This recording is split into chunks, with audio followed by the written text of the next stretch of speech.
نبی علیہ السلام کا اپنا خطبہ صحیح مسلم کے اندر موجود ہے. جابر بن عبداللہ کہتے ہیں، اور یہ حدیث امام باقر علیہ السلام نے روایت کی ہے جابر بن عبداللہ سے، اور امام باقر سے بیان کیے امام جعفر صادق نے. 2005 نمبر ہے صحیح مسلم میں کہ نبی علیہ السلام جب بھی خطبے کے لیے کھڑے ہوتے تو آپ صلی اللہ علیہ وآلہ وسلم فرماتے کہ میں اور قیامت اس طرح ساتھ بھیجے گئے جیسے یہ دو انگلیاں درمیان والی اور شہادت کی، کیونکہ آپ علیہ السلام کے بعد تو اب صرف قیامت ہی ہے. پھر آپ علیہ السلام یہ بھی پڑھتے اما بعد فإن خیر الحدیث کتاب اللہ، آگاہ ہو جاؤ اس کے بعد کہ سب سے بہترین کلام اللہ کی کتاب ہے، وہ خیر الحدیث محمد صلی اللہ علیہ وآلہ وسلم، اور ہدایت یافتہ راستہ محمد صلی اللہ علیہ وآلہ وسلم کا ہے. وشر الامور محدثاتها، اور بدترین کام وہ ہیں جو دین میں نئے داخل کیے جائیں.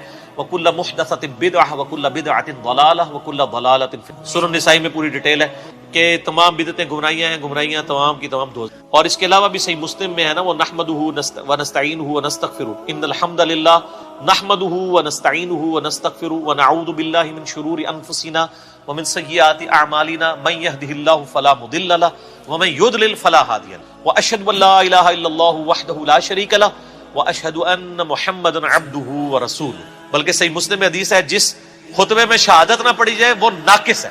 شہادت یہ والی اشہد ان لا الہ الا اللہ وحدہ لا شریک لہ واشہد ان محمدا عبدہ ورسولہ. تو اس کے علاوہ آپ صلی اللہ علیہ وآلہ وسلم سورہ نساء کی پہلی آیت تلاوت کیا کرتے یا ایھا الناس اتقوا ربکم الذی خلقکم من نفس واحدہ. اس کے علاوہ اور آیات بھی آتی ہیں، سورۃ الاحزاب کی آیات بھی آتی ہیں. ترمذی میں وہ روایت کمزور ہے لیکن مسلم شریف میں ایک ہے سورۃ الحشر کی آیات بھی آپ کچھ تلاوت کیا کرتے ہیں کہ اے ایمان والو اللہ کا تقوی اختیار کرو اور ہر جان دیکھے کہ اس مستقبل کے لیے قیامت کے لیے کیا بھیجے.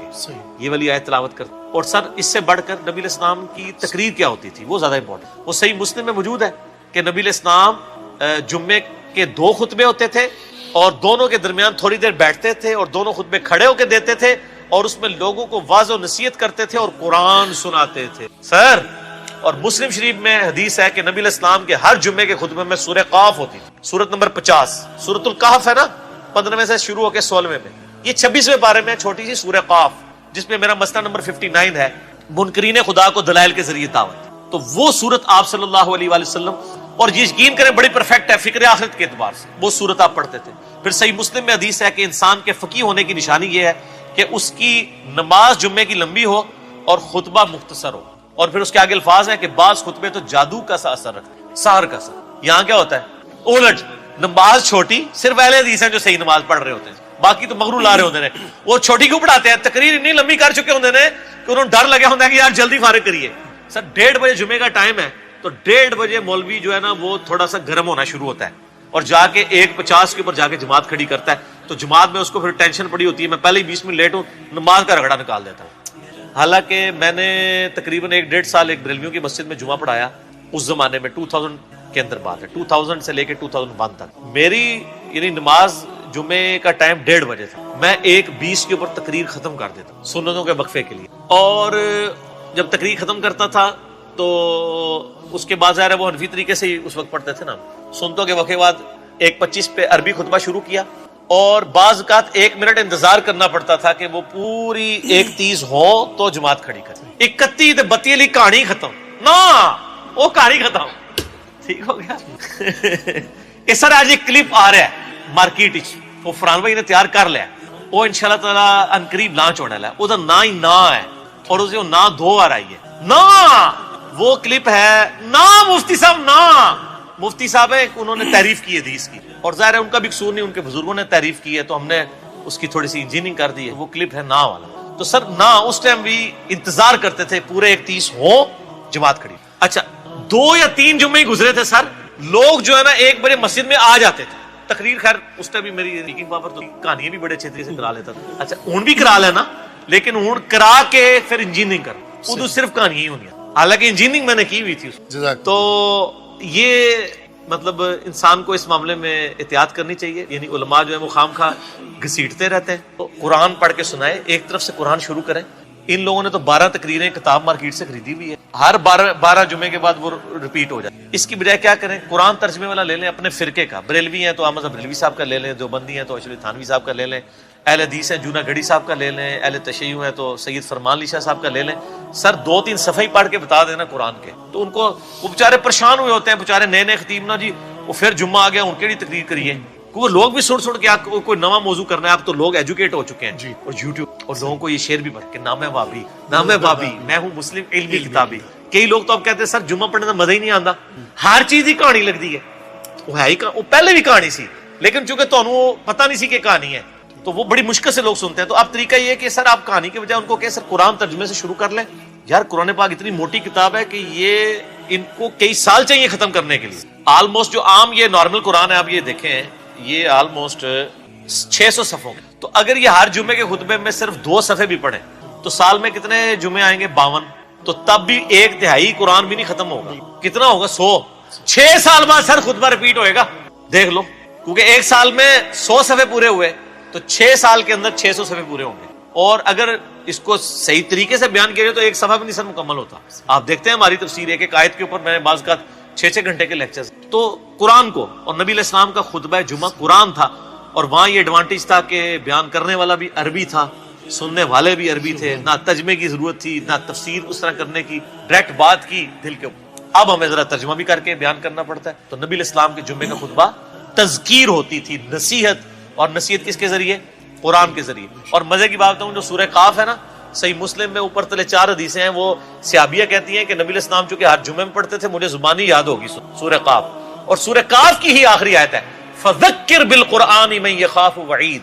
اے نبی قرآن کے ذریعے نصیحت کیا کریں ان لوگوں کو جو اللہ کی دھمکی سے ڈرتے ہیں. تو نبی علیہ السلام پھر وہ نصیحت اسی صورت سے ہی کر دیتے تھے. فذکر بالقرآن من یخاف وعید. قرآن کے ذریعے، قرآن سے ہی نصیحت کرنی ہے، قرآن سے ہی آپ نے تذکیر کرنی ہے. لیکن یہ قرآن کیسے پیش کریں؟ قرآن تو آپ کو پتہ پڑھنے سے بندہ گمراہ ہو جاتا ہے. گورے ہدایت پا جاتے ہیں تے کالے جڑے نے گمراہ ہو جاتے ہیں. وہ ان لوگوں کے چونکہ اپنے عقائد قرآن کے خلاف تھے، اس لیے انہوں نے یہ ڈنڈورا پیٹا. تو نصیحت بھی قرآن سے. اور وہ بخاری مسلم حدیث میں نے بیان کی انڈے کے حلال ہونے، اس میں بھی الفاظ پتہ کیا ہے؟ سب سے پہلے جو آتا ہے اس کو اونٹ کی قربانی کا، اس کے بعد والے کو گائے کا، اس کے بعد والے کو بھیڑ کا، اس کے بعد والے کو مرغی کا، اس کے بعد والے کو انڈے کا. اس کے بعد آگے الفاظ ہیں پھر فرشتے جو ہے رجسٹر بند کر وَيَسْتَمِعُونَ الذِّكْرَ. اور پھر وہ کان لگا کے تذکیر، جو نصیحت کر رہا ہوتا ہے نا وائز، وہ سننا شروع. فرشتے بھی تقریریں سنتے ہیں. ویسے تو تہاڈیاں گاڑیاں سن کے تو فرشتے بھی ہنستے ہوڑے نے، بندے ہنس رہے ہیں. یار یقین کریں مجھے تو اب فرشتوں کے اوپر آ رہا ہے. یار فرشتے کیا سوچتے ہوں گے یار کہ ان کو اللہ تعالیٰ نے ایک پیغمبر دیا، کتاب محفوظ کی، اس کو چھوڑ کے کہانیاں کرا رہے ہیں. بڑا حوصلہ ہے فرشتیاں دا، یقین کرو. پھر بھی تہاڈا نام رجسٹر لکھتے ہیں. ہو سکتا ہے نہ لکھتے ہوں کہانی سننے کے لیے پہلا بندہ آ گیا، ہوں دوسرا آ گیا، ہوں تیسرا آ گیا، تے کہانی سن کے اٹھ گیا تے گھر بھی جا کے کہانی ہی سنائے گا. آپ امیجن کریں کہ فرشتوں کے لیے تو حسب حال ہی بنا ہوا ہے یہ مسجدیں جو ہیں، لیکن ان بیچاروں کی تو اللہ نے ڈیوٹی لگائی ہے. ادروائز یقین کریں آپ کی جو مسجدیں نا ان میں تو وہ کہیں یا اللہ اتنے نہ منو بھیجو، لیکن وہ چونکہ پابند ہیں حکم کے تو وہ جاتے ہیں. ہر دفعہ بیچارے کہانیاں سن کے اللہ کو جا کے اللہ نو دستے ہوں گے کہ جناب کہانیاں نے تم جی نہیں اللہ کو پتا ہوتا ہے، لیکن اللہ پوچھتا ہے. سر جی صحیح مسلم میں حدیث ہے کہ جہاں پہ بھی کوئی محفل ہوتی ہے نا وہاں پہ فرشتے ڈانپ لیتے ہیں. جب وہ واپس جاتے ہیں اللہ تعالیٰ پوچھتا ہے کہاں سے آئے، وہ پوری ڈیٹیل ہے. اور وہ محفل قرآن کے بارے میں، یہ بابوں کی محفلوں کے بارے میں، وہ تو خیر پازیٹیو سینس. تو یہ جو کہانیاں ہیں وہ ظاہر ہے اللہ تعالیٰ کے تو علم ہے، لیکن اللہ تعالیٰ پوچھتا ہے اس لیے کہ اس کا ایک پروسیجر ہے، ایک طریقہ ہے کہ ڈیوٹی لگائی ہے، ذرا ان سے بھی فیڈ بیک لیا جائے. تو بہرحال آپ دیکھیں کہ کتنی شرمندگی نبی علیہ السلام کو قیامت الدین اس امت کی وجہ سے اٹھانی پڑے گی کہ اس امت کو کتاب محفوظ کر دی گئی، پیغمبر کی تعلیمات محفوظ کر دی گئی، یہ پھر بھی کہانیاں. اور میں یقین کریں مجھ سے تو صبر نہیں ہوتا. میں تو 1 بجے جمعہ ہے نا سر 12:55 میں گھر سے بس اتنا ٹائم لے کے کہ 2 سنتے پڑھوں. اس میں بھی بعض کا 1-2 جملے اتنے کوفت والے آخری منٹ میں بھی پڑھ جاتے ہیں دماغ میں کہ بندہ کہتا ہے یا تو پھر یہ اصلاح کرے. تو صحیح مسلم میں حدیث ہے کہ مؤمن وہ ہے کہ جو برائی دیکھے تو ہاتھ سے روکے، ہاتھ سے نہیں روک سکتا، زبان سے روکے. اگر زبان سے بھی نہیں روک سکتا دل میں برا جانے، لیکن ساتھ کا دل والا معاملہ ہے ذالک اضعف الایمان، یہ سب سے لوز درجہ. تو ہم تو ہیں بھائی حسینی، ٹھیک ہے نا جی، تو ہم تو کہتے ہیں بھی اس کو کم از کم زبان سے روکے. اور ہم تو زبان سے بھی کسی کو روکے تو یہ ڈر لگتا ہے کہ وہ ضد میں نہ آ جائے. تو اس لیے پھر بہتر ہے کہ نہ سنیں اور نہ وہ کرنا پڑے. میں کسی کو یہ مشورہ نہیں دیتا، آپ لوگ سنیں اور لوگوں کو بتائیں. آپ کی اصلاح کرنے سے کوئی برا نہیں منائے گا، میرے ذرا کرنے سے ذرا میں آپ کو پتا ہے نا پھر جو ہے وہ بریکٹ والا مشہور ہو چکا انورٹڈ کاماز، تو اس لیے میرے لیے تو مشکل. تو میں جو ادھیڑ عمر کے جو بزرگ ہیں نا ان سے ریکویسٹ کر کے نا تو اپنی معروضات پہنچاتا رہتا ہوں خطبات تک کہ یہ جو کہانی کرائی تھی ان کو بتائیں کہ کیونکہ جو سفید داڑھی والے ہیں ان کے ساتھ کم از کم مولوی بدتمیز سن لیتے ہیں، بات مان بھی لیتے. ہم لوگ بات کریں تو وہ برا مان جاتا، میں تو ویسے ہی کرنے جو. اور آپ لوگ بھی، آپ میں سے بھی اکثر وہ کو بات کرے وہ کہتے ہیں پتہ لگے کہ اسٹیشن تو بول رہے ہیں. یہ جو چھوڑ دیں جناب، جہاں بھی آپ یعنی یہ ہمارے ایک بھائی ہیں ساہیوال میں، وہ بتا رہے تھے کسی مسجد میں چلے گئے تو وہاں پہ کوئی مولانا صاحب نا یعنی درس دے رہے تھے، تو ظاہر اب جو ہماری ویڈیوز دیکھتے ہیں ان کو تو پتہ ہوتا ہے نا مطلب یہ کیا سچ ہے اور کیا یہ کہانی کروا رہے ہیں. تو جناب وہ درس دے کے جب وہ فارغ ہوئے نا تو انہوں نے کہا جی یہ جو آپ نے بیان کیا ہے تو یہ کہاں پہ لکھا، کوئی اس کا کوئی حدیث کو ریفرنس. ایک اور تحفہ لے لیں، صحیح بخاری میں حدیث ہے انٹرنیشنل نمبر کے مطابق 969. ابن عباس رضی اللہ تعالیٰ عنہما کہتے ہیں کہ نبی صلی اللہ علیہ وآلہ وسلم نے فرمایا اللہ تعالیٰ کو ان 10 دنوں میں، یعنی یہ جو پورا عشرہ ہے 1 ذوالحجہ سے 10 ذوالحجہ تک، ان 10 دنوں میں کیے گئے اعمال سے بڑھ کر کوئی عمل نہیں ہے. ایک صحابی نے عرض کیا یا رسول اللہ صلی اللہ علیہ وآلہ وسلم کیا اس میں نیکیاں کرنا جہاد سے بھی افضل ہے؟ تو آپ صلی اللہ علیہ وآلہ وسلم نے فرمایا ہاں اللہ کی راہ میں جہاد کرنے سے بھی افضل ہے، سوائے اس شخص کے کہ جو جان اور مال لے کر اللہ کے حضور جہاد کے لیے گیا اور وہ زندہ سلامت واپس نہ آیا، نہ اس کی جان واپس آئی نہ مال، سب کچھ ہی لٹ گیا. صرف وہ شخص فضیلت میں آگے سے بڑھے گا، صرف جہاد کرنے والا بھی ان 10 دنوں میں نیکیاں کرنے والے سے بڑھ نہیں سکتا. صحیح بخاری 969. اور اسی حدیث کا ایک طریق جو ہے مسند احمد میں ہے انٹرنیشنل نمبر کے مطابق 6154، مصنف ابن ابی شیبہ میں 13919 انٹرنیشنل نمبر کے مطابق ابن عمر سے. اس میں بھی یہ الفاظ ہیں، اس میں آگے الفاظ ہیں کہ ان دنوں میں اللہ تعالیٰ کی کثرت کے ساتھ تکبیر، تحلیل اور تحمید بیان کرو. تکبیر کہتے ہیں اللہ اکبر کہنے کو، تحلیل کسے کہتے ہیں لا الہ الا اللہ کو، اور تحمید حمد بیان کرنے کو الحمدللہ. اور یہ دیکھیں ہماری جو تکبیرات جس پہ سنی شیعہ سب کا پوری امت کا اجماع ہے جو عملی تواتر سے ٹرانسفر ہوئی ہیں، ان میں یہ تینوں چیزیں آتی ہیں. اللہ اکبر اللہ اکبر کیا ہو گیا تکبیر، لا الہ الا اللہ تحلیل، واللہ اکبر اللہ اکبر وللہ الحمد، تینوں چیزیں آ گئی نا. تو یہ تکبیرات اس میں بلند کرو. اور اس میں سنت ہے کہ آپ عید کے اوپر بھی میرا کلپ ہے عید کی نماز کا طریقہ، اس میں نے ڈیٹیل سے بتایا کہ آپ نے بڑی عید کے لیے جب جانا ہے بلند آواز سے تکبیرات بلند کرتے ہوئے جائیں، اور چھوٹی عید کے لیے آہستہ آواز میں یہ تکبیرات بلند کی جائیں. اور یہ جو حدیث ہے بخاری کی 969، اس کی ہیڈنگ میں امام بخاری لے کے آئے ہیں کہ ابن عمر اور ابو ہریرہ رضی اللہ تعالی عنہما بازار میں ان 10 دنوں میں جاتے تھے اور بلند آواز سے تکبیرات پڑھتے تھے، اللہ اکبر لا الہ الا اللہ واللہ اکبر اللہ اکبر وللہ الحمد، تاکہ لوگ بھی یعنی تکبیرات پڑھیں، یعنی تکبیر ہی تکبیر ہر طرف بلند کی جاتی تھی. اور اسی ہیڈنگ میں امام بخاری 969 کے اوپر ہیڈنگ میں لے کے آپ پی ڈی ایف میں دیکھیں گے نا تو آپ کو امام بخاری کے باب کی ہیڈنگز تعلیقاً روایتیں مل جائیں گی، جن کی صحیح اسناد مصنف عبد الرزاق اور مصنف ابن ابی شیبہ میں بھی آپ کو، اور سنن کبری البیہقی میں. یہ 3 مین کتابیں ہیں صحابہ کے آثار کی جن میں آپ کو مل جائیں گی انشاءاللہ. تو امام بخاری لے کے ہیں کہ امام محمد بن علی بن حسین، یہ نام ہے امام باقر کا جو امام جعفر کے والد تھے، امام محمد بن علی بن حسین بن علی. امام باقر کے بارے میں المتوفا 114 ہجری کہ وہ نوافل کے بعد بھی تکبیرات کو بلند کیا کرتے تھے ان 10 دنوں میں. ان نماز پڑھنے کے بعد بھی وہ سنتوں کے بعد، ایک تو فرض کے بعد بھی کرنی ہے، وہ روایت بھی آ گئی ہے المصنف ابن ابی شیبہ میں انٹرنیشنل نمبر کے مطابق 5631 ہے کہ مولا علی علیہ السلام رضی اللہ تعالیٰ عنہ، ان کے بارے میں آتا ہے کہ آپ رضی اللہ تعالیٰ عنہ 9 ذوالحجہ کی فجر سے لے کر 13 ذوالحجہ کی عصر تک ان تکبیرات کو بلند کیا کرتے تھے، جو ساری امت کرتی ہے. آپ دیکھتے ہیں نا کہ 9 ذوالحجہ، اور وہ یوم عرفہ سعودیہ والے کے مطابق نہیں کر رہے ہوتے ہیں، ہم اپنے مطابق کر رہے ہوتے ہیں. اللہ اکبر لا الہ الا اللہ واللہ اکبر اللہ اکبر وللہ الحمد کم از کم ایک دفعہ پڑھیں فرض کے بعد. اور امام باقر کے بارے میں آ رہا ہے امام بخاری لے کے ہیں کہ وہ نوافل اور سنتوں کے بعد بھی پڑھا کرتے تھے. اچھا، المصنف ابن ابی شیبہ میں آپ اگر تکبیرات والا چیپٹر نکالیں نا، جس سے میں نے یہ روایت مولا علی کی بیان کی، اس میں آپ کو 3 طرح کی تکبیرات ملیں گی، تینوں ہی سنت ہیں کیونکہ صحابہ اور تابعین سے ثابت ہیں. ایک تکبیر آپ کو یہ ملے گی کہ صحابہ کرام تکبیر بلند کرتے تھے اللہ اکبر اللہ اکبر اللہ اکبر، صرف یہ بھی تکبیر بلند کر سکتے ہیں، یہ بھی عید کی تکبیرات ہیں. دوسری تکبیر جو مشہور ہے اللہ اکبر لا الہ الا اللہ واللہ اکبر اللہ اکبر وللہ الحمد.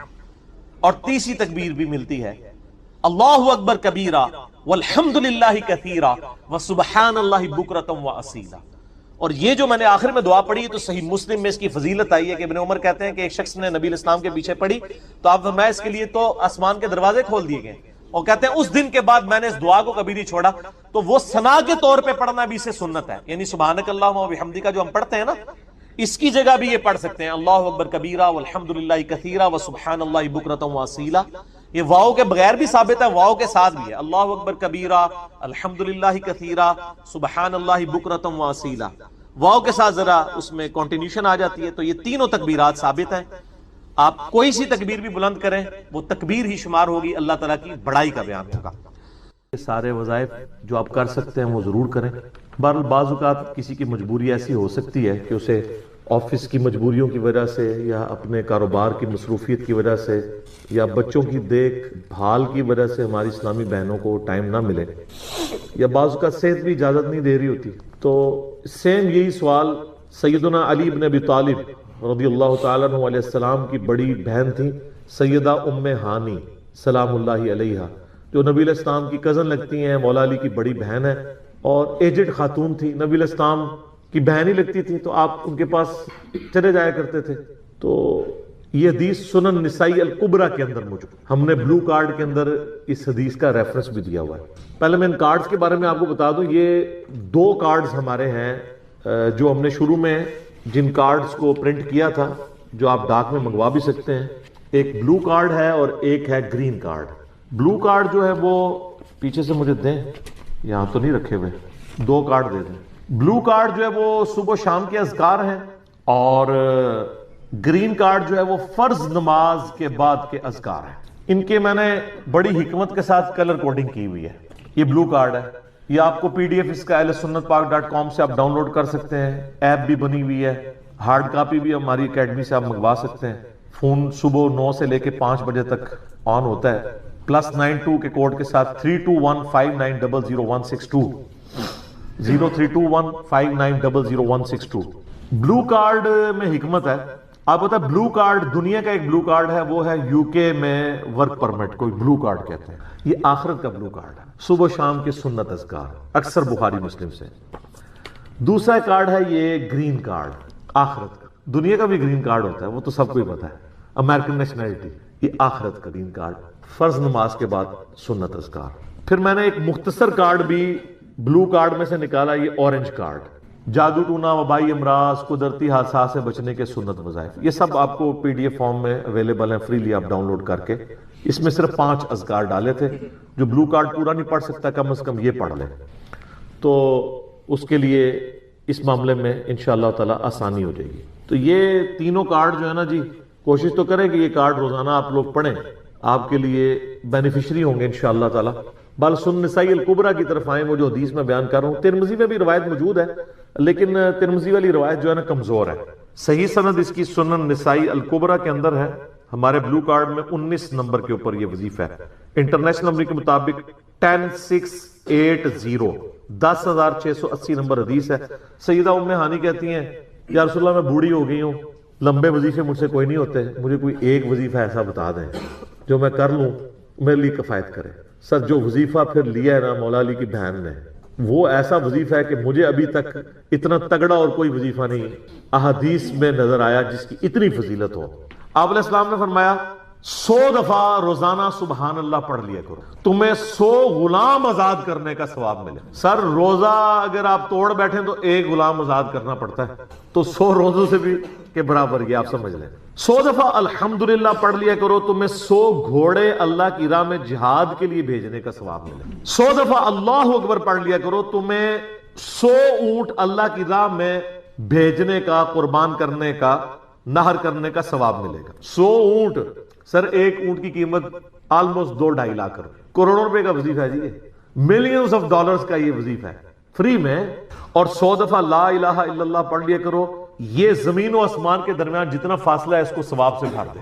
سر لا الہ الا اللہ کے پھر برابری کون کر سکتا ہے؟ وہ حدیث بطاقہ ہے نا، کاغذ کے پرزے والی حدیث جامع ترمذی میں، کہ ایک شخص کے 99 دفاتر گناہوں کے کھولے جائیں گے اور نامہ مال تل رہا ہوگا تو اللہ تعالیٰ فرمائے گا میں کسی کے ساتھ ناانصافی نہیں کرتا، دوسری طرف ایک کاغذ کا ٹکڑا ڈالا جائے گا جس پہ لا الہ الا اللہ لکھا ہوگا. وہ شخص کہے گا یہ ایک ٹکڑا کیا کر سکتا ہے، بس وہ رکھنے کی دیر ہوگی وہ پڑھنا بھاری ہو جائے گا. اللہ کے نام سے تو وزنی کوئی چیز نہیں ہو سکتی. اسے کہتے ہیں کاغذ کے پرزے والی حدیث. اس کے لیے جنت کا حکم ہو جائے گا.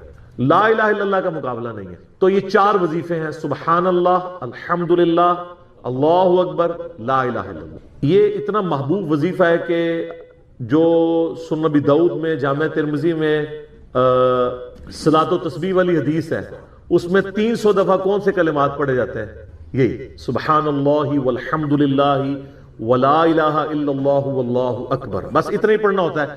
یہ ولا حول ولا قوت الا باللہ کی حدیثیں الگ سے ہیں، لیکن صلاۃ و تسبیح میں اتنا ہی پڑھنا ہوتا ہے، 4 کلمات. حتیٰ کہ صحیح مسلم میں حدیث ہے، نبی علیہ السلام نے فرمایا یہ 4 کلمات مجھے ہر اس چیز سے بڑھ کر محبوب ہیں جن پہ سورج طلوع ہوتا ہے.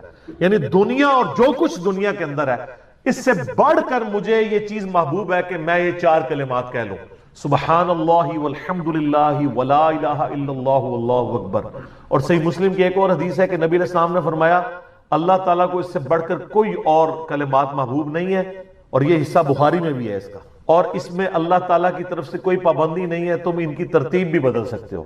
یعنی سبحان اللہ کے بعد آپ اللہ اکبر پڑھ لیں، پھر لا الہ الا اللہ، کوئی فرق نہیں. یہ ایک اوپن چیز ہے. آپ یوں بھی کر سکتے ہیں کہ پہلے 100 دفعہ پڑھ لیں سبحان اللہ سبحان اللہ سبحان اللہ، الحمدللہ الحمدللہ الحمدللہ، اللہ اکبر، کیونکہ را کو پھر لام سے ملائیں گے، اللہ اکبر اللہ اکبر اللہ اکبر، لا الہ الا اللہ لا الہ الا اللہ لا الہ الا اللہ. اور یوں بھی پڑھ سکتے ہیں، وہ زیادہ بہتر ہے، سبحان اللہ والحمد للہ ولا الہ الا اللہ واللہ اکبر. کیونکہ اکبر پہ وقف کریں گے، ورنہ یہ سبحان اللہ تو الحمدللہ ہی پڑھ نہیں سکتے آپ، کیونکہ الحمدللہ الحمدللہ بنے گا کانٹینیوس، جیسے اللہ اکبر اللہ اکبر اللہ اکبر بنے. تو وقف کرنا پڑے گا سوائے سبحان اللہ کے. سبحان اللہ یہ تو پڑھ سکتے ہیں، لیکن الحمدللہ کو الحمدللہ وقف کرنا پڑے گا. اللہ اکبر اگر ملائیں گے تو اللہ اکبر را کو لام سے، تو اس کی بجائے اتنی مشکل میں نہ پڑے. سبحان اللہ والحمدللہ ولا الہ الا اللہ واللہ اکبر. ایک تسبیح پڑھ لے، 4 وظیفے 100 دفعہ ہو جائیں گے، کیونکہ نبی علیہ السلام نے اجازت دے دی ہے نا، آگے پیچھے دائیں میں کچھ بھی کر سکتے ہو. اور یہ ترتیب تو صلاۃ و تسبیح میں موجود ہے. نبی علیہ السلام نے کلمات پڑھے بھی ہیں. آپ کو پتہ ہے تبلیغی جماعت والے 3 وظیفے بتاتے ہیں، ویسے بڑی سمجھداری سے ہی کسی نے وہ ڈیوائز کیے ہوئے ہیں. 100 دفعہ وہ یہ بتاتے ہیں سبحان اللہ والحمد للہ ولا الہ الا اللہ واللہ اکبر. وہ ساتھ وہ بھی بتاتے ہیں ولا حول ولا قوت الا باللہ، وہ بھی پڑھ سکتے ہیں. وہ بھی صحیح بخاری میں رات کو اٹھتے وقت کی دعا ہے. ہل علی العظیم تک بھی پڑھ سکتے ہیں، وہ ابن ماجہ میں موجود ہے. میرا ایک یوٹیوب پہ کلپ ہے 6 کلموں کا ثبوت، تو میں نے بتایا 4 کلمے ثابت ہیں، 2 مولویوں کے لکھے ہوئے ہیں آخری والے جو ہیں. تو بلکہ وہ میرا بیٹا تو وہ اس کے وہ کورس میں آیا تو اس نے 2 یاد ہی نہیں کیے، تو اس کو ماں کہہ رہی یاد کرو، کہتی ثابت، وہ کہتا ثابت ہی نہیں ہے تو کیوں ساری یاد کریں. ہم ریکویسٹ کریں گے، ہمارے پاس بھی وہ کورس اسلامیات کا جو ہے نا اس کو ریویو کرنے کے لیے بھیجا ہوا ہے ہماری اکیڈمی میں انہوں نے، تو ہم اس میں ان کو ریکویسٹ کریں گے کہ یہ آخری 2 کلمے نکال دیں، پہلے 4 کلمے ثابت ہیں. وہ تو ثابت ہی نہیں ہے، تو خام خواہ لوگوں کو آپ رٹا رہے ہیں. الٹا جن لوگوں کی شادی ہونے والی ہوتی ہے وہ بیچارے ٹینشن میں پڑے ہوتے ہیں 6 کلمے یاد کرنے کے، حالانکہ کلمے کے ساتھ کوئی تعلق ہی نہیں اس کے. تو یہ جو صلاۃ و تسبیح کے اندر بھی پڑھا جاتا ہے، لیکن اس میں لا حول ولا قوت الا باللہ نہیں. وہ تو لادہ سے بخاری مسلم میں حدیث ہے کہ جنت کے خزانوں میں سے ایک خزانہ ہے لا حول ولا قوت الا باللہ. تو آپ پڑھنا چاہتے ہیں ضرور پڑھیں. اس میں وظیفے کے طور پہ آپ پوری تسبیح اس کی پڑھ لیں بے شک. تو تبلیغ جماعت والے یہ بتاتے ہیں 100 دفعہ درود شریف بتاتے ہیں اور 100 دفعہ استغفار بتاتے ہیں. تو بہت انٹلیکچوئل چیز ہے. یہ وظیفہ اتنا کمال ہے کہ آپ کے ہر فرض نماز کے بعد یہ وظیفہ نبی علیہ السلام نے مشروع کیا ہے. مسلم شریف میں حدیث ہے ہر فرض نماز کے بعد یہ وظیفہ پڑھنے والا کبھی نامراد نہیں جاتا. 33 دفعہ سبحان اللہ، 33 دفعہ الحمدللہ اور 34 دفعہ اللہ اکبر. اور ایک حدیث میں ہے مسلم شریف کی کہ جو پڑھے 33 دفعہ سبحان اللہ، 33 دفعہ الحمدللہ، 33 دفعہ اللہ اکبر اور 100 کا عدد پورا کرنے کے لیے پڑھ لے لا الہ الا اللہ وحدہ لا شریک لہ لہ الملک ولہ الحمد وہو علی کل شیء قدیر. 100 کا عدد اس سے بھی پورا کر سکتے ہیں اور 100 کا عدد اللہ اکبر کہہ کے بھی پورا کر سکتے ہیں. تو اس کے سارے گناہ معاف کر دیے جائیں گے، اگرچہ سمندر کی جھاگ کے برابر ہی کیوں نہ ہو. لیکن وہ صغیرہ گناہ، کبیرہ گناہ صرف توبہ سے معاف ہوتے ہیں، وہ صحیح مسلم میں حدیث ہے کہ اگر بڑے گناہوں سے بچا جائے تو ایک جمعے سے دوسرا جمعہ، ایک رمضان سے دوسرا رمضان، اور ایک نماز سے دوسری نماز درمیان کے گناہوں کا کفارہ بن جائے گی۔ لیکن جو نماز ہی نہیں پڑھتا تو جمعہ پڑھتا رہے تو وہ تو بڑے گناہوں سے نہیں بچا ہوا نا۔ مسلم شریف میں حدیث ہے بندے کے کفر اور اسلام کے درمیان فرق نماز ہے۔ یہ نہ ہو کہ ایک رمضان پڑھ لے، اگر رمضان کے بھی چلے سارے، نہیں نہ، اس طرح نہیں ہوگا۔ تو یہ وظیفہ اتنا کمال ہے، بخاری مسلم دونوں میں حدیث ہے۔ کچھ غریب صحابہ حضور کے پاس ہے، یا رسول اللہ ہر مقابلے میں ہم برابری کر لیتے ہیں امیر اصحاب کی، وہ روزے رکھتے ہیں ہم بھی روزے رکھ لیتے ہیں، وہ نمازیں پڑھتے ہیں ہم بھی نمازیں پڑھ لیتے ہیں، وہ جہاد کرتے ہیں ہم بھی جہاد کر لیتے ہیں، ایک معاملے میں آ کے ہم مارے جاتے ہیں۔ قرآن میں بار بار ہے اللہ کی راہ میں خرچ کرو، ہم تو خود ہی غریب ہیں، تو آپ ہمیں کوئی اس کا حل تجویز کریں۔ تو آپ فرمایا میں تمہیں ایک ایسی چیز بتاتا ہوں کہ تم ان کی برابری کر لو گے، تم ہر فرض نماز کے بعد 33 دفعہ سبحان اللہ، 33 دفعہ الحمدللہ، 34 دفعہ اللہ اکبر پڑھ لیا کرو۔ یہ بخاری مسلم دونوں میں۔ کچھ دنوں کے بعد پھر وہ حاضر ہوئے، یا رسول اللہ وہ تو امیر صحابہ کو بھی پتہ چل گیا، وہ بھی یہی کچھ پڑھ رہے ہیں، اب ہم کیا کریں؟ تو اسی تک لو جناب، تو اسی گرین کارڈ دے بلو کارڈ دے چکر پہ ہو، دنیا دے آخرت کے نہیں۔ صحابہ کرام آخرت کے بلو اور گرین کارڈ کی بات کرتے۔ تو نبی علیہ السلام مسکرائے، آپ نے فرمایا ذالک فضل اللہ یؤتی من یشاء، یہ اللہ کا فضل ہے، میں تو اللہ کا فضل نہیں روک سکتا، ٹھیک ہے نا۔ تو ظاہر ہے گیون سرکمسٹانسز اللہ کے دیے ہوئے ہیں، اس کے اندر آپ بیسٹ پرفارم کرنے کی کوشش کریں۔ اللہ کے فضل کو تو کوئی روک نہیں لگا سکتا نا، کوئی یہ نہیں کہہ سکتا کہ جی وہ یعنی تیرے ہوتے جنم لیا ہوتا کیوں نہیں ہوا، ہو سکتا ہے ابو جہل ہی ہوتا۔ تو جس حال میں اللہ نے رکھا ہے اسی کو آپ بہتر سمجھیں۔ تو اس طرح کی کئی احادیث ہیں جو ان وظیفوں کو سپورٹ۔ اچھا مسلم شریف میں ایک حدیث میں یہ بھی آیا کہ 10 دفعہ سبحان اللہ، 10 دفعہ الحمدللہ اور 10 دفعہ اللہ اکبر۔ اگر کسی کے پاس ٹائم تھوڑا ہے نا تو فرض نماز کے بعد یہ بھی پڑھ سکتے، 10 دفعہ بھی وظیفہ یہ والا کیا جا سکتا۔ ایک بڑی دقت انگیز حدیث، ہمارے یوسف بھائی نے اس پہ کلپ بھی بنایا ہے، صفین کی راتوں میں، بخاری مسلم دونوں میں حدیث ہے۔ مولا علی علیہ السلام خود روایت کر رہے ہیں، وہ کہتے ہیں کہ نبی علیہ السلام کو جب اللہ نے کشادگی دی، کچھ غلام آپ کو گفٹ ملے، تو میں نے فاطمہ سے کہا کہ تم پورا دن گھر کی صفائی کرتی ہو، چکی چلاتی ہو، اس کی وجہ سے ان کے ہاتھ پہ بھی نشان بن گئے تھے، اس طریقے سے سامان اٹھا کے لاتی تھی تو وہ رسی کے نشان یہاں پڑے ہوئے تھے۔ تو نبی علیہ السلام سے جا کے جو ہے وہ ایک غلام ڈیمانڈ کر لیتے ہیں جو ہمیں ذرا ہیلپ آؤٹ کر دے گا، جب سب کو مل رہا ہے تو ہمیں بھی مل جائے گا۔ تو سیدہ فاطمہ حاضر ہوئی، یہ حدیث بخاری میں بھی ہے مسلم میں بھی۔ تو حضور علیہ السلام کے پاس گئیں، بات نہیں کرتی، طبیعت میں تربیت کس کی تھی سر؟ بولڈنس نہیں تھی وہ والی، حالانکہ باپ ہے اور حضور کو پتا تھا اپنی بچی کی عادت، تو وہ گئیں، بات نہیں کر سکی، واپس چلی گئی۔ تو حضور علیہ السلام محفل برخاست ہوئی، آپ خود آ گئے۔ سر وہ حدیث کمال ہے، مولا علی کہتے ہیں میں اور فاطمہ ایک چادر میں لیٹے ہوئے تھے اور نبی علیہ السلام ہمارے گھر میں آئے اور پاؤں کی جانب سے نبی علیہ السلام ہمارے بستر میں داخل ہوئے، حتیٰ کہ آپ کے پاؤں کی ٹھنڈک ہم نے اپنے سینے پہ محسوس کی۔ یعنی حضور علیہ السلام نے پاؤں کی جانب سے اپنے پاؤں انٹر کیے اور وہ پاؤں سیدہ فاطمہ اور مولا علی کے سینے تک پہنچ گئے تو انہوں نے ان کو سینے سے لگا لیا۔ سر یہ فرینکنس کسی صحابی کو نصیب ہو سکتی ہے؟ تو آپ نے فرمایا وہ فاطمہ تم آئی تھی، کوئی کام تھا؟ سیدہ فاطمہ سے پھر بھی بات نہیں نکلی۔ تو حضرت علی کہتے ہیں میں نے نا پھر کہا یا رسول اللہ وہ میں نہیں بھیجا تھا، پورا دن کام کرتی ہے۔ آپ کی بیوی کہتی ہیں ہماری کوئی ذمہ داری نہیں ہے، یہ بھی تو بیوی تھی نا۔ بخاری مسلم میں حدیث ہے جنتی عورتوں کی سردار ہے فاطمہ سلام اللہ علیہا۔ تو میں نے غلام کے لیے عرض کیا تھا یہ تھک جاتی ہے ہمیں ہیلپ آؤٹ کر دے گا۔ آپ نے السلام فرمایا میں تمہیں سے بہتر نہ چیز عطا کروں کہ یا رسول اللہ عطا کرے۔ یعنی آپ لوگ تو سمجھ رہے ہوں گے کہ غلام مانگا ہے تو شاید ایک گھوڑا بھی ساتھ گفٹ مل جائے گا۔ ان کا جب رات کو بسترے پہ جانے لگو نا تو 33 دفعہ سبحان اللہ، 33 دفعہ الحمدللہ اور 34 دفعہ اللہ اکبر پڑھ لیا کرو، یہ تمہارے لیے اس غلام سے بھی بہتر ہے، یعنی سارے دن کی تھکاوٹ اتر جائے گی۔ سر یہ بہت بہترین وظیفہ ہے۔ تو اچھا یہ حدیث مولا علی پوری زندگی سنایا کرتے تھے کیونکہ حضرت فاطمہ اور مولا علی کی ایک محبت بڑی مثالی تھی۔ پھر لوگ بھی جو ہے نا وہ مولا علی سے پوچھا کرتے تھے وہ فاطمہ والی حدیث، تسبیح فاطمہ، اسے تسبیح فاطمہ اس لیے کہا جاتا ہے۔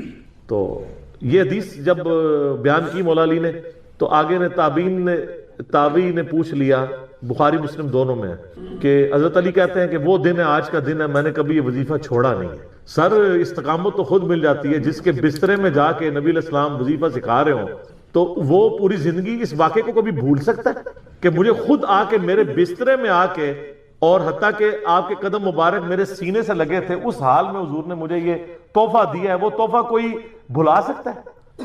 تو تابعی نے کہا کہ مولا علی سے کہا کہ کیا جنگ صفین کی راتوں میں بھی آپ یہ وظیفہ پڑھا کرتے تھے؟ جب مسلمانوں پہ اتنا مشکل وقت تھا، آپ میدان جنگ میں تھے، آپ دیکھیں 30 سال کے بعد مولا علی کو تلوار دوبارہ اٹھانا پڑی اسلامی نظام کو بچانے کی. تو مولا نے کہا ہاں صفین کی راتوں میں بھی میں نے کبھی یہ وظیفہ نہیں چھوڑا. تو اس پہ وہ کلپ بنایا تھا صفین کی راتوں میں. یہ اتنا کمال کا وظیفہ. اللہ تعالیٰ ہمیں اس وظیفے پہ استقامت دے، اور کچھ نہ کر سکیں یہ ضرور کیا کریں. بخاری مسلم میں حدیث ہے، عائشہ کہتی ہیں نبی علیہ السلام نے فرمایا کہ اللہ تعالیٰ کو سب سے بڑھ کر محبوب عمل وہ ہے جو مستقل مزاجی سے کیا جائے، خواہ تھوڑا ہی کیوں نہ ہو، بنسبت اس عمل کے جو بہت زیادہ ہو لیکن مستقل مزاجی سے نہ ہو. ایک بندہ ایک دن 1000 دفعہ سبحان اللہ پڑھتا ہے، اگلے دن 10 دفعہ پڑھتا ہے، اس سے بہتر روزانہ ہی 10 دفعہ پڑھ لے. تو یہ وظیفہ 100 دفعہ پڑھنے کے لیے کوئی زیادہ ٹائم ریکوائرڈ نہیں ہوتا. آپ روٹین میں ہیں، آپ پاس دونوں آپشن ہیں، الگ الگ کر کے پڑھ لیں تب بھی ٹھیک ہے، ایک ہی دفعہ میں پڑھ لیں سبحان اللہ والحمدللہ ولا الہ الا اللہ واللہ اکبر تب بھی درست ہے. اور فرض نماز کے بعد تو اور کوئی وظیفہ، ایک آیت الکرسی والا وظیفہ اور یہ تسبیح فاطمہ والا وظیفہ اور تکبیر بلند کرنا، استغفار پڑھنا، اللہم انت السلام منک السلام، سارے اذکار اس میں لکھے ہوئے. چند ایک وظائف تو ضرور پڑھیں اور اس میں یہ والا وظیفہ کبھی نہ چھوڑیں، یہ بہت ایکسٹرا آرڈنری. مغرب کی اذانیں شروع ہو چکی ہیں، بقیہ سوالات انشاءاللہ اذان مغرب کے وقفے کے بعد انشاءاللہ. جزاکم اللہ. جامعہ ترمذی میں اور مسند امام احمد میں صحیح سند کے ساتھ یہ حدیث موجود ہے کہ اللہ کے محبوب صلی اللہ علیہ وآلہ وسلم نے فرمایا کہ جو شخص قیامت کو اپنی آنکھوں سے دیکھنا چاہے تو وہ سورۃ التکویر پڑھ لے اور سورہ الانفطار پڑھ لے، یہ دونوں صورتیں آ جائیں گی، اور سورۃ الانشقاق پڑھ لے، وہ اس کے بعد آتی ہے سورۃ المطففین کے بعد. یہ 3 صورتیں ایسی ہیں کہ اگر کسی نے قیامت کو اپنی آنکھوں سے دیکھنا ہے، وہ یعنی ویڈیو فلم اس کی دیکھنی ہے قیامت کے دن کا نقشہ، تو ان 3 صورتوں کو پڑھ لیں. بڑی جاندار یہ صورتیں ہیں. اللہ کا نام لے کے شروع کرتے ہیں. اعوذ باللہ من الشیطان الرجیم، بسم اللہ الرحمن الرحیم. اذا الشمس کورت، وہ وقت یاد کرو جب سورج کو لپیٹ دیا جائے گا. وَإِذَا النُّجُومُ انْكَدَرَتْ، اور ستارے بکھر جائیں گے. میں نے پہلے بھی عرض کیا قیامت والے دن اللہ تعالیٰ نے گریویٹیشنل فورس کو ڈسٹرب کر دینا ہے، اور اس کا اینڈ رزلٹ یہ ہے کہ پھر گریویٹی اگر ڈسٹرب ہو جائے تو اس کائنات کے اندر جتنے اجرام فلکی ہیں، جتنے بھی سیٹلائٹس ہیں، یہ سب کے سب تباہ و برباد ہو جائیں گے. جتنے بھی سن ہے، جتنے بھی سورج ہیں، وہ تمام کے تمام اس کی وجہ سے ایک دوسرے میں مل کے ختم ہو جائیں گے. تو وہ وقت یاد کرو جب سورج کو لپیٹ دیا جائے اور ستارے بکھر جائیں. وَإِذَا الْجِبَالُ سُيِّرَتْ، اور پہاڑوں کو اکھیڑ دیا جائے.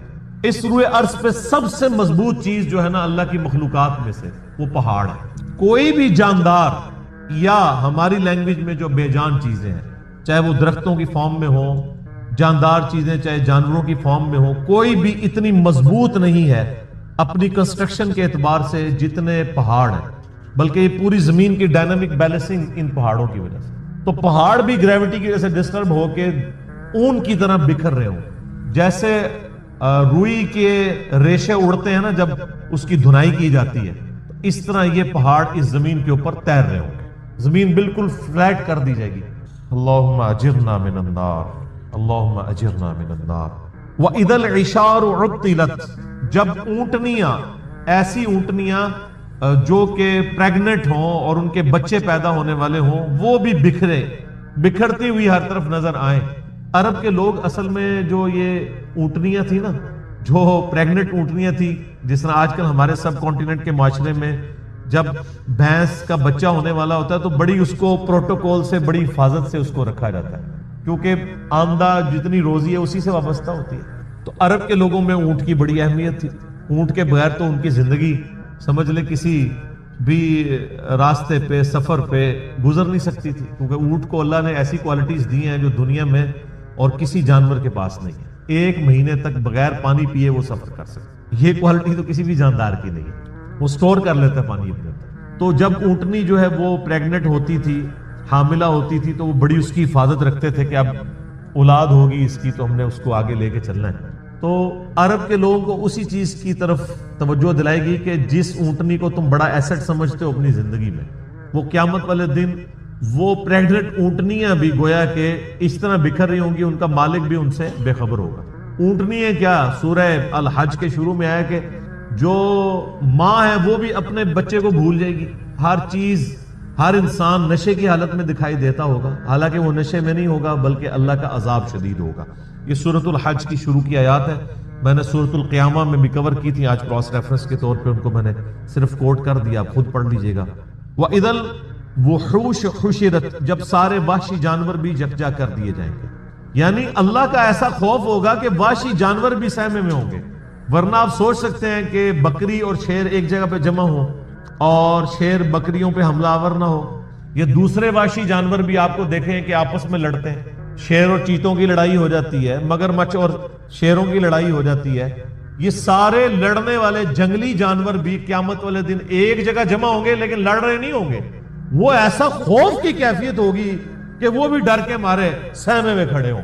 انسانوں کی بھی کیا حالت ہونی ہے، تو وہ وحشی جانور بھی، کیونکہ قیامت دن ان کو بھی زندہ کیا جائے گا۔ صحیح مسلم میں حدیث ہے کہ قیامت والے دن اللہ تعالیٰ ایک سینگ والی بکری اور ایک بغیر سینگ والی بکری، جس نے دنیا میں آپس میں لڑائی کی اور سینگ والی بکری نے بغیر سینگ والی بکری کو سینگ مارا، تو اللہ تعالیٰ قیامت والے دن، صحیح مسلم کی حدیث ہے، دونوں کو زندہ کرے گا اور بغیر سینگ والی بکری کو سینگ دیے جائیں گے اور سینگ والی کے سینگ چھین لیے جائیں گے کہ آج تم اپنا بدلہ اتارو۔ بدلے کا دن ہے جی وہ، مالک یوم الدین، قیامت کا دن، بدلے کا دن۔ دنیا میں کسی بڑے سے بڑے بدماش کی بدماشی چل سکتی ہے، لیکن آخرت میں لمن الملک اليوم، آج کے دن کس کی بادشاہت ہے؟ للہ الواحد القہار، اس اکیلے اللہ کی جو سب پہ چھایا ہوا ہے۔ آپ دیکھیں یہ سورۃ المومن کی آیت ہے، اللہ نے قیامت کے دن اپنا نام ہی القہار رکھا ہوا، سب پہ چھایا ہوا۔ تو اللہ تعالیٰ فرماتا ہے اس دن وحشی جانور بھی سہمے میں کھڑے ہوں گے ایک جگہ۔ وَإِذَا الْبِحَارُ سُجِّرَتْ، جب سمندر بھڑکا دیے جائیں گے۔ وَإِذَا دَكَّتِ الْأَرْضُ دَكًّا دَكًّا، آگے جا کے آئے گا نا، زمین کو کوٹ کوٹ کے برابر کر دیا جائے گا، یہ زمین کو فلیٹ کر دیا جائے گا، سارے پہاڑ، اونچی نیچی چیزیں سب ختم کر دی جائیں گی۔ تو ظاہر ہے اس کا اینڈ رزلٹ یہی نکلنا ہے کہ زمین کے اندر جو لاوا ہے وہ باہر آ جائے گا یا ایٹ لیسٹ اوپر آ جائے گا۔ تو یہ جو سمندر ہیں، آپ کو پتا ہے سمندروں کے نیچے بھی آتش فشاں ہیں، بعض اوقات سمندروں کے اندر آتش فشاں پھٹتے ہیں تو ایک نئے نئے جزیرے بھی نمودار ہو جاتے ہیں۔ اکثر ٹی وی پہ خبر بھی آتی ہے کہ فلاں سمندر میں، پیسیفک اوشن میں یا اٹلانٹک کے اندر ایک نیا جزیرہ نمودار ہوا ہے۔ وہ جزیرہ کیسے اوپر آتا ہے؟ نیچے وہ آتش فشاں جو ہے وہ اگلتا رہتا ہے، لاوا، وہ سمندر کے پانی میں ٹھنڈا ہوتا رہتا ہے، وہ لاوا جمع ہو کے پورے کا پورا ایک نیا آئی لینڈ بن جاتا ہے۔ اور وہ آتش فشاں اتنے طاقتور ہیں کہ ان کی وجہ سے بعض اوقات جب پانی کے اندر ابال پیدا ہوتا ہے، جیسا کہ آپ کسی پانی کے برتن میں کوئی پتھر پھینکیں تو اس میں سے لہریں جنریٹ ہوتی ہیں نا، تو اسی طریقے سے سمندر کے اندر جب آتش فشاں پھٹتے ہیں نا تو اس کے جو بڑا بڑا لاوا نکلتا ہے وہ بڑے بڑے پتھروں کی فارم میں بن جاتا ہے، لیکن اس کی وجہ سے زمین کے اس لاوے کی وجہ سے سمندر کے اندر ویوز پیدا ہوتے ہیں، جیسا کہ باہر سے پتھر مارنے کی وجہ سے ہوتی ہیں، چاہے باہر سے پتھر مارا جائے چاہے اندر سے پتھر ہو، تو وہ ایک دفعہ ویوز تو نکلیں گی، اور وہی ویوز ہیں جو سونامی کی شکل میں۔ اور آپ جا کے ذرا یوٹیوب پہ ویڈیوز دیکھ لیں، ایک ایک سونامی آتا ہے تو لاکھوں لوگوں کی زندگی اور کروڑوں کی اور اربوں ڈالرز کی جو کنسٹرکشنز ہیں ان کو ختم کر دیتا ہے۔ تو قیامت والے دن بھی یہی ہونا ہے کہ وہ لاوا جب اگلا جائے گا تو یہ جو بڑے بڑے سمندر ہیں نا، یہ سمجھیں کہ دیگیں بن جائیں گی، جیسے دیگ آپ آگ کے اوپر چڑھا دیں۔ اب یہ سارے سمندروں کے نیچے جب یہ آگ سلگ رہی ہوگی تو وہ نقشہ وَإِذَا الْبِحَارُ سُجِّرَتْ، جب سمندر بھڑکا دیے جائیں گے۔ ظاہر سمندر کے اندر آگ لگ جائے گی، کیسے؟ سمندروں کے نیچے وہ آتش فشاں کی دیگیں ہوگی تو یہ سمندر کے پانی بھی گرمائش کی وجہ سے ابل رہے ہوں گے۔ اللہم اجرنا من اللہ۔ سر انسان کی جائے پناہ کیا ہوگی؟ تو خوش نصیب تو وہ لوگ ہیں جن کو اللہ کے عرش کا سایہ نصیب ہوگا۔ بخاری و مسلم میں حدیث ہے کہ قیامت والے دن اللہ کے سائے کے سوا، یعنی اس کے عرش کے سائے کے سوا اور کوئی سایہ نہیں ہوگا، اور 7 طرح کے لوگ اس کے عرش کے سائے کے نیچے ہوں گے۔ ان میں سے ایک شخص وہ ہے جس نے جوانی میں توبہ کر، در جوانی توبہ کردن شیوائے پیغمبری، یہ پیغمبروں کا طریقہ ہے جوانی میں توبہ کر۔ بوڑھا ہو کے تو شیر بھی شکار کرنا چھوڑ دیتا ہے۔ لن تنالوا البر حتى تنفقوا مما تحبون، تم کبھی بھی نیکی کا اعلیٰ درجہ حاصل نہیں کر سکتے جب تک کہ اپنی پسندیدہ چیز اپنے رب کو نہ دے دو۔ انسان کی زندگی میں سب سے پسندیدہ چیز اس کی جوانی ہے، جو جوانی اپنے رب کو دے دے تو ظاہر ہے وہ پھر اس چیز کا حقدار ہے کہ اسے اللہ کے عرش کا سایہ نصیب ہے۔ اس کے علاوہ بھی اور لوگ ہیں، اگر آپ نے وہ حدیث ڈیٹیل سے پڑھنی ہے تو وہ حدیث بخاری مسلم دونوں میں ہے۔ آپ مشکات کی پہلی جلد میں کتاب المساجد چیپٹر میں چلے جائیں تو یہ آپ کو شروع میں یہ حدیث مل جائے گی، کیونکہ اس میں ایک وہ شخص بھی ہے جس کا دل مسجد میں اٹک رہا ہو، اسی لیے وہ مساجد والے چیپٹر میں لے کے آئے ہیں مشکات والے امام۔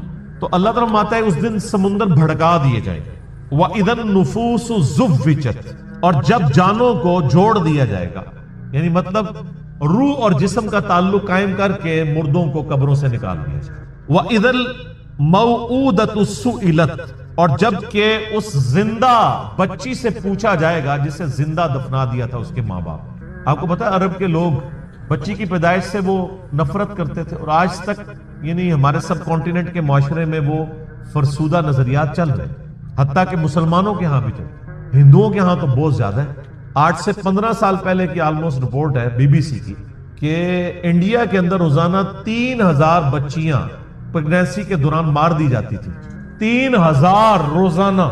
ظاہر ہے 1 ارب سے زیادہ جب آبادی ہوگی، اب تو 1.5 ارب کے قریب پہنچ چکی، تو اس میں 3000 تو کچھ بھی نہیں۔ اسی وجہ سے آج انڈیا میں مردوں کی تعداد عورتوں سے زیادہ ہو گئی، 3000 بچے۔ آج بھی وہی چیزیں چل رہی ہیں، اور ہمارے بھی سب کانٹیننٹ کے معاشرے میں، آپ پنجاب کے معاشرے میں تو بالخصوص دیکھ لیں کہ بچی کی پیدائش کو ایک نٹوریس چیز سمجھا جاتا ہے، ماں کے حق میں بھی اور اولاد کے یعنی اعتبار سے باپ کے حق میں۔ اور وہ ساسیں جو خود فیمیل جینڈر سے تعلق رکھتی ہیں، وہ اپنے پوتی کے پیدا ہونے کے اوپر ناخوش ہو رہی ہوتی ہیں، حالانکہ انہوں نے نہیں سوچا کہ کیا وہ خود مرد تھی۔ وہ اگر فیمیل پیدا ہوئی ہے تو ٹھیک ہے، لیکن ان کے بیٹے کے ہاں اگر کوئی بچی پیدا ہو گئی ہے تو غلط ہے۔ کتنی یہ بری ٹریڈیشن۔ یہ لازم بات ہے کہ بعد میں جب وہ بچے بڑے ہوتے ہیں تو بچوں کی وجہ سے اولاد کا جو بچوں والا جینڈر ہے اس کی پورشن کی وجہ سے ماں باپ جو ہے ذلیل ہو رہے ہوتے ہیں، اور بچیوں کی وجہ سے وہ سکھی ہوتے ہیں۔ یہ لازم بات ہے، زیادہ تر ہم نے یہی دیکھا ہے۔ تو اللہ تعالیٰ فرماتا ہے قیامت دن اس بچی کو زندہ کر کے اللہ تعالیٰ اس سے پوچھے گا بِأَيِّ ذَنبٍ قُتِلَتْ، تجھے کس گناہ کے سبب قتل کیا گیا تھا۔ کتنی لطیف گفتگو ہے کہ قتل کرنے والے سے نہیں پوچھا جا رہا، بلکہ بچی سے پوچھا جائے گا کہ معصوم بچی آج تیرا دن ہے، تو بول کہ کس جرم کی پاداش میں تجھے قتل کیا تھا تیرے ماں باپ نے۔ تو معصوم بچی کو اللہ تعالیٰ بیسیکلی اسے حوصلہ افزائی فرما رہا ہوگا کہ آج دن ہے، تجھے بدلہ دلایا جائے گا۔ کتنے صحابہ تھے جنہوں نے یعنی ایمان لانے سے پہلے کفر کی حالت میں اس طرح کے جرائم کیے ہوئے، اور اللہ تبارک و تعالیٰ نے اسلام لانے کے سبب ان کی ان گناہوں کو معاف کیا۔ کئی ایک واقعات ہیں جو آپ سنتے رہتے ہیں۔ بہرحال یہ بہت بڑا جرم ہے۔ آج بھی یہ بات ماڈرن دور میں جو اس سے ریلیٹڈ چیز ہے جس کو ڈسکس کرنے کی ضرورت ہے۔ نیٹ کے اوپر آپ کو شعر و شاعری کی فارم میں بھی ایسی نظمیں ملیں گی سیدنا داہیہ قلبی رضی اللہ تعالیٰ عنہ کے بارے میں، کہ ان کی ایک چھوٹی سی بچی تھی جو انہوں نے دفنا دی تھی، اور جب وہ اسلام قبول کرنے کے لیے آئے تو انہوں نے پورا بڑا رکت انگیز واقعہ ہے، وہ انسان بیان بھی نہیں کر سکتا، تو وہ بیان کر کے کہا یا رسول اللہ مجھے کیا یہ میرا گناہ بھی معاف ہو جائے گا؟ تو اللہ نے فرمایا، اللہ کے نبی علیہ السلام نے فرمایا کہ اسلام پچھلے سارے گناہوں کو معاف کر دیتا ہے۔ بہرحال آج کے دور کے اعتبار سے اس میں عبرت یہ ہے کہ اللہ کا شکر ہے اسلام کی برکت سے لوگ کم از کم بچیوں کو دفناتے تو نہیں ہیں، لیکن پریگنینسی کے دوران ضائع کرانا بھی کسی نہ کسی درجے میں اسی جرم کے اندر فال کرتا ہے۔ پریگنینسی آئیڈینٹیفائی ہوگی، ایون آئیڈینٹیفائی نہ بھی ہوئی ہو کہ یہ میل ہے یا فیمیل، اس سے پہلے بھی آپ یہ کام کر نہیں سکتے، ایک اولاد کو قتل کرنے کے زمرے میں آتے ہیں، اور قرآن حکیم میں بڑی سختی سے اس کی مذمت ہے۔ سورہ بنی اسرائیل میں تو اللہ تعالیٰ نے بالکل ایک اوپن فلسفہ بیان کیا ہے کہ مت قتل کرو اولاد کو مفلسی کے ڈر سے، تمہیں بھی ہم رزق دیتے ہیں، اس کو بھی ہم ہی رزق دیں گے، بے شک ان کا گناہ بہت بڑا جرم ہے۔ لوگ ان چیزوں کو ہلکا جان رہے ہوتے ہیں، پھر ڈاکٹروں سے مشورہ کرتے ہیں، پھر ہمیں بھی کبھی بعض اوقات رابطہ کر رہے ہوتے ہیں، جی وہ بتائیں جی بس وہ جی یہ ہو گیا جی وہ ہو گیا جی یہ مجبوری ہے جی ابھی جناب 40 دن پورے نہیں ہوئے، فلاں نہیں ہوئے، یہ نہیں ہوئے۔ ونس پتہ چل گیا پریگنینسی ٹھہر گئی ہے، چاہے وہ 1 دن کی بھی ہے، آپ اس کو ضائع نہیں کروا سکتے۔ ہاں اس سے پہلے اگر کوئی بندہ وقفے کی کوئی صورتحال پیدا کرے تو وہ تو جائز ہے، میرے اس کے اوپر بخاری مسلم کی حدیث کی روشنی میں آپ فیملی پلاننگ لکھیں یوٹیوب پہ اور میرا نام لکھیں تو آپ کلپ کھول کے سامنے آ جائیں گے۔ تو یہ آج اس کی ماڈرن فارم یہ ہے کہ لوگ پریگنینسی ضائع نہ کروائیں، یعنی لیکن جو ہے وہ جب آئیڈینٹیفائی ہو جائے تو پتہ چلے کہ فیمیل ہے تو پھر اس وقت ضائع کروا دیں، یا اس سے پہلے بھی کروائیں، یہ ایک ماڈرن فارم ہے، تو یہ بھی اسی طریقے سے اس کو کنڈیم کیا جائے گا۔ تو اللہ تعالیٰ ہمارا اس دن پھر بچیوں سے پوچھا جائے گا کہ تمہیں کس جرم میں قتل کیا گیا. نہیں بہت بڑا یہ جرم ہے. ابھی کچھ عرصہ پہلے انہوں نے مکے سے وہ آلموسٹ ابھی بھی وہ قبرستان پہاڑی کے اوپر میں نے وہ دیکھا ہوا ہے قبرستان مکے کے اندر موجود ہے جہاں پہ وہ بچیوں کو زندہ درگور کیا کرتے ہیں. اب چونکہ مسجد حرام کی توسیع ہو چکی ہے لہذا وہ تقریباً آلموسٹ مسجد حرام کے قریب ہی اگر آپ وہ باب الفاد والی سائڈ سے باہر نکلیں تو وہ پہاڑی پہ وہ اس قبرستان کی باقیات موجود ہیں جو انہوں نے مخصوص کیا ہوا تھا جہاں پہ بچیوں کو زندہ دفن کیا.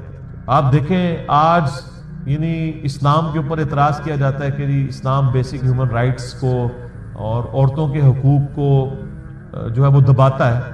حالانکہ یہ کتنا بڑا ثبوت ہے کہ ہیومینٹی کو اس بڑی لعنت سے نجات ہی اسلام نے دلائی ہے. آج بھی آپ دیکھ لیں جو اسلام نے عورتوں کو عزت دی ہے کسی اور معاشرے نے نہیں دی. اس لیے آپ دیکھیں جب غیر مسلم عورتیں مسلمان ہوتی ہیں آپ ان کے انٹرویو سنیں تو وہ آپ کو پتہ ہے اس وقت جو غیر مسلم مسلمان ہو رہے ہیں نا ان میں 67% عورتیں ہیں اور 33% جو ہیں وہ مرد ہیں. عورتیں کہتی ہیں ہم سیکیور فیل کر رہی ہیں. ہمیں تو اسلام میں آ کے پتہ چلا ہے کہ عورت کی عزت ہی اسلام میں. وہاں گورے تو مطلب جو گوروں کے ملک میں تو گوریاں تو ترس جاتی ہیں کہ ان کو کوئی مخلص خامن ملے اور یہاں پہ مل جاتے ہیں اسلام کی وجہ سے. خامن کیا غلام مل جاتے ہیں. کتنی عزت. اور عورتیں جس طرح بوڑھی ہوتی ہیں ان کی عزت میں اضافہ ہوتا ہے. عورتیں سٹرانگ ہوتی جاتی ہیں اور مرد کمزور ہوتا جاتا ہے. اور جب ماں مان جاتی ہے تو آپ دیکھ لیں ہمارے سب کانٹیننٹ کے معاشرے میں کتنی عزت. چند ایک مثالیں آپ ایک نوٹوریس دیں گے اوورال تو ایک ورتھ ہے نا. اسی لیے یعنی جو غیر مسلم عورتیں مسلمان ہوتی ہیں وہ اسی چیزوں کو اپریشیٹ کرتے ہیں. آپ مسلمان عورت کو پوری زندگی اس پہ قائل کرتے ہیں کہ وہ نقاب کرے اور غیر مسلم عورت مسلمان ہوتے ہی حجاب شروع کر دیتی ہے. اور آپ ان کے انٹرویو سنیں وہ آپ کو خود بی بی سی انٹرویو کر چکی ہے ان سے CNN پہ آئے ہوئے ہیں. وہ کہتا ہے انہوں نے ڈیفینڈ کیا پورا نقاب کر کے عورتیں بیٹھی ہیں اور کوئی جاہل عورتیں نہیں پڑھی لکھی عورتیں. بلکہ آپ یوٹیوب پہ ایک ڈیبیٹ ہے غالباً ایک فرانس میں ایک میکینیکل انجینئر تھی وہ عورت جو مسلمان ہوئی اس نے پورا کالا نقاب اور پورا برقع کیا ہوا اور دوسری طرف انہوں نے ایک مسلمان ملک کی ایک بال کھول کے مسلمان عورت بٹھائی ہوئی تھی اور ڈیبیٹ یہ ہو رہی تھی کہ برقع ضروری ہے کہ نہیں. وہ غیر مسلم مسلمان ہونے والی برقعے کو ڈیفینڈ کر رہی تھی اور جو پیدائشی مسلمان ہے کچھ بھی ہے تیرے محبوب کی امت سے ہے وہ کہہ رہی تھی یہ ضروری نہیں ہے. تو پھر اس عورت نے جو نیو مسلم تھی اس نے جو دلائل دیے یوٹیوب کے اوپر یہ ڈیبیٹ پڑی ہوئی آپ دیکھ لیں. تو اس نے کہا میں نے تو اسلام میں آ کے اسلام کی خوبصورتی دیکھی ہے کہ عورت کی عزت ہے ورنہ ہم جب اس طرح ہی پھرتی تھی تو ہمیں ہر کوئی کموڈٹی کے طور پہ دیکھتا تھا. آج ہم نے نقاب کیا ہوتا ہے تو کم از کم ہمیں ایک کموڈٹی کے طور پہ تو پیش نہیں کیا جاتا. اسلام کے اندر عزت ہے ایک عورت کی. تو قیامت والے دن اللہ تعالیٰ پھر اس بچی سے پوچھے گا جسے دفنا دیا گیا تھا زندہ یا قتل کر دیا گیا تھا. وَإِذَا الصُّحُفُ نُشِرَتْ اور جب اعمال نامے کھولے جائیں گے. وَإِذَا السَّمَاءُ كُشِطَتْ اور جب آسمان کی کھال ادھیڑ دی جائے گی. اس کا ایک معنی یہ بھی ہو سکتا ہے کہ آسمان بھی پھٹ جائے گا اور اوپر کی مخلوقات بھی انسانوں کو نظر آنا شروع ہو جائیں گی. اور یہ کھال ادھیڑنے کا ذکر سورہ رحمان میں بھی ہے کہ قیامت والے دن آسمان بالکل سرخ ہو جائے گا. جیسے آپ کسی جانور کی کھال ادھیڑیں تو اندر سے سرخ گوشت نکلتا ہے اللہ کے غضب کی وجہ سے وہ سرخ نظر آ رہا ہو. وَإِذَا الْجَحِيمُ سُعِّرَتْ اور جب جہنم دہکا دی جائے گی. جہنم ابھی بھی موجود ہے لیکن اس وقت ذرا اسے پھر مزید دہکایا جائے گا تاکہ بلکہ وہ تو جوش مار رہی ہوگی مجرمین کے لیے قرآن میں آتا ہے. اور جب مجرم پھینکے جائیں گے وہ کہے گی حل من مزید اور بھی ہے تو میرے اندر داخل کیا جائے. اللہم اجرنا من النار. آمین. وَإِذَا الْجَنَّةُ أُزْلِفَتْ اور جب جنت قریب کر دی جائے گی یعنی وہیں پہ جن لوگوں نے دنیا میں اچھے کام کیے ہیں ان کی حوصلہ افزائی شروع ہو جائے گی. جنت بھی آ جائے گی حاضر کر دی جائے گی اور دوزخ بھی. عَلِمَتْ نَفْسٌ مَا أَحْضَرَتْ یہ 13 آیات کے بعد اصل میں کانٹے کی بات کی گئی ہے کہ یہ سب کچھ باتیں کیوں ہو رہی ہیں. عَلِمَتْ نَفْسٌ مَا أَحْضَرَتْ ہر نفس جان لے گا اپنے سامنے پائے گا جو کچھ اس نے اللہ کے پاس بھیجا تھا وہ حاضر کر دیا جائے گا. کسی نے دنیا میں نافرمانی کی تھی تو اس کا نام مال اس طرح کا سامنے آ جائے گا اور جس نے دنیا میں ڈرتے ہوئے اللہ کے تابع فرمان بن کے اطاعت اختیار کی تھی اس کے پیغمبروں کی پیروی کی تھی اس کا نام مال بھی لا کے سامنے کر دیا تھا. تو ظاہر نام مال جب سامنے آئے گا تو پھر انسان اپنے اوپر خود ہی گواہ ہوگا. تو سورہ بنی اسرائیل میں آتا ہے کہ جب انسان کا نامہ مال سامنے رکھا جائے گا تو وہ اللہ تعالیٰ فرمائے گا آج تو اپنا حساب کرنے کو خود ہی کافی ہے. خود ہی اپنا حساب کر اس لیے آپ دیکھ لیں یہ جو اخلاقی حص جو اللہ نے انسان کے اندر رکھی ہے کتنی ایکسٹرا آرڈنری ہے کہ آج بھی دنیا کا بدکار سے بدکار شخص بھی خواہ کو کسی مذہب سے تعلق رکھتا ہو یا ایون مذہب سے تعلق نہ بھی رکھتا ہو، اس سے بھی اگر پوچھے نا کہ جھوٹ بولنا اچھا کام ہے یا سچ بولنا، تو دنیا کا سب سے بڑا جھوٹا بھی کہے گا کہ سچ ہی بولنا چاہیے، کیونکہ اخلاقی حص ہے۔ کسی کے ساتھ دھوکہ دہی کرنا یہ اچھا کام ہے یا کسی کے ساتھ حسن سلوک سے پیش آنا یہ اچھا ہے؟ وہ کہے گا جی دھوکہ دہی دینا جو برا ہے، حسن سلوک سے پیش آنا چاہیے۔ کسی کے ساتھ ظلم کرنا اچھا ہے یا کسی کی خیر خواہی کرنا؟ یہ اللہ نے ہماری انسٹنکٹ کے اندر یہ ساری کی ساری کوالٹیز رکھ دی۔ فَأَلْهَمَهَا فُجُورَهَا وَتَقْوَاهَا، برائی اور اچھائی کا مادہ اندر۔ انبیاء کرام تو صرف اس کو ایکٹیویٹ کرتے ہیں نور علی نور، انبیاء کی دعوت نہ بھی پہنچے تب بھی انسان کے اندر جو اخلاقی حصہ ہے اس کی وجہ سے وہ اللہ کی بارگاہ میں اکاؤنٹیبل ہے، کیونکہ انسان برائی کو برائی سے تو صلاۃ التسبیح 4 رکعت پر مشتمل ایک نفلی نماز ہے جس میں اللہ تعالیٰ کے پسندیدہ 4 کلمات ایک انٹلیکچول ترتیب کے ساتھ 4 رکعتوں میں پڑھے جاتے ہیں۔